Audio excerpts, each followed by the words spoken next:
नमस्कार दोस्तों, मैं हूं डॉक्टर कार्तिक गुणसेकरन, मेट्रोमेल क्लिनिक का क्लिनिकल डायरेक्टर। बहुत सारे सवाल हैं जो हमारे यूट्यूब सब्सक्राइबर्स ने भेजा है। उनमें से कुछ सेंसिबल सवालों को मैंने चुना है। बहुत सारे सवाल हैं, मुझे पता है आपके मुताबिक आपके सभी सवाल इंपॉर्टेंट हैं, बट मैंने ऐसे सवाल चुने हैं जिसका जवाब देने से ज़्यादातर लोगों को फ़ायदा होगा।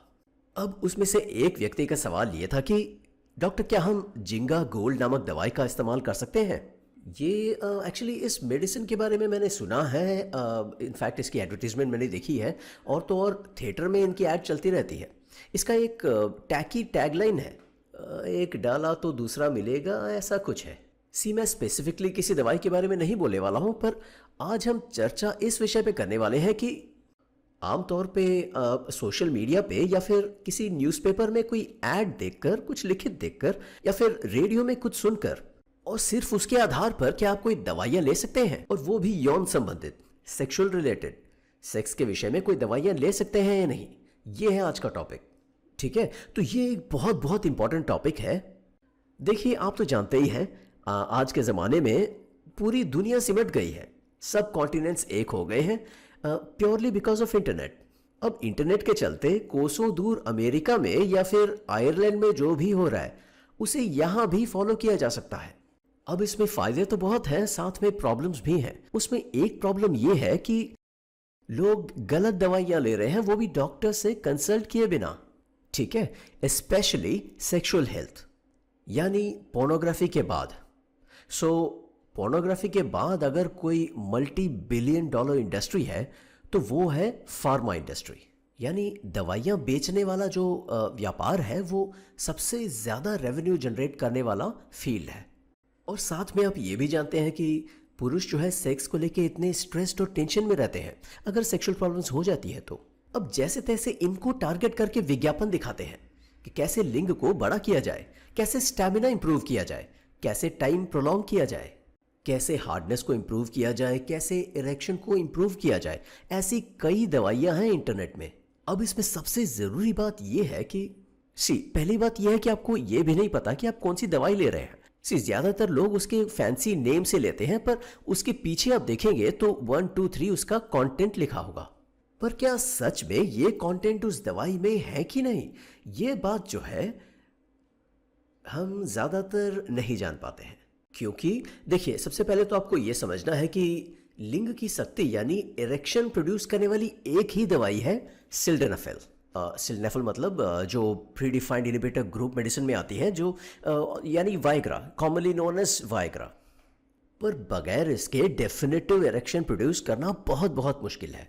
अब मान लीजिए आप ऐसी कोई दवाई लेते हैं, उसके कंटेंट्स में शायद 3 मेडिसिन के नाम भी होंगे, पर क्या उसके साथ में ये pre defined inhibitor group medicine है या फिर कोई मिलावट की गई है, इसे आप कंफर्म नहीं कर पाएंगे। ये जानना बहुत बहुत इंपॉर्टेंट है, क्योंकि इरेक्शन प्रोड्यूस करने वाली एकमात्र दवाई है प्री डिफाइंड इनहिबिटर्स। उसके साथ में ऑर्गेनिक एंटीऑक्सीडेंट्स वगैरह सपोर्टिव मेडिसिन हैं, वो इरेक्शन प्रोड्यूस नहीं कर पाएंगे। तो पहली बात है, आप मिलावट है या नहीं ये नहीं जान पाएंगे। अब दूसरी बात, क्या आप सही दवाई ले रहे हैं, यानी कौन सी इंडिकेशन के लिए दवाई ले रहे हैं। देखिए, ज़्यादातर पुरुष, करीब 60 से 70% पुरुष जो हैं, उनके इंटरनेट में दवाई ढूंढने का कारण होता है क्विक इजैकुलेशन, यानी शीघ्र स्खलन को रोकने की दवाई। ये सबसे कॉमन रीज़न है। बट इसके लिए सबसे कॉमन दवाई इंटरनेट में कौन सी मिलती है, तो उसमें ऐसे प्री डिफाइंड इनहिबिटर मेडिसिन में मिलावट वाली ही मिलती है। अब देखिए, मैं ये नहीं कह रहा कि इन सारी दवाइयों में मिलावट होती है, बट अगर आप रेप्यूटेड कंपनी से दवाई नहीं लेंगे तो आप जान नहीं पाएंगे कि मिलावट है या नहीं। ठीक है, तो इन कारणों की वजह से डॉक्टर्स प्रिस्क्रिप्शन बहुत जरूरी है इन दवाइयों को लेने के लिए। ठीक है, तो 3 कारण है। पहला है मिलावटी दवाई लेना, दूसरा गलत दवाई लेना, और तीसरा है डोसेज। तो कितनी डोसेज में ये मेडिसिन लेनी चाहिए ताकि ये काम करे, ये कोई नहीं जानता, क्योंकि इसके अंदर कितनी दवाइयां हैं और कितनी डोसेज में है ये कोई नहीं जानता। अब अगर आप फार्मेसी जाते हैं और स्पेसिफिक दवाई का नाम लेते हैं, जैसे फिल्डेनाफिल 50 मिलीग्राम, तो आपको पता है कि वो दवाई फिल्डेनाफिल है और वो 50 मिलीग्राम है। अब इसमें प्रॉब्लम यह है कि जब आप फार्मेसी जाते हैं और इसके लिए दवाई मांगते हैं तो आपको तो नहीं पता, आप मांगते हैं शीघ्र स्खलन यानी क्विक इजैकुलेशन रोकने की दवाई, और फार्मासिस्ट को भी नहीं पता, तो उसके नॉलेज के अनुसार वो आपको वाइग्रा निकाल के दे देता है। फिल्डेनाफिल वाली कोई दवाई निकाल के देगा, बोलेगा ये खा लो।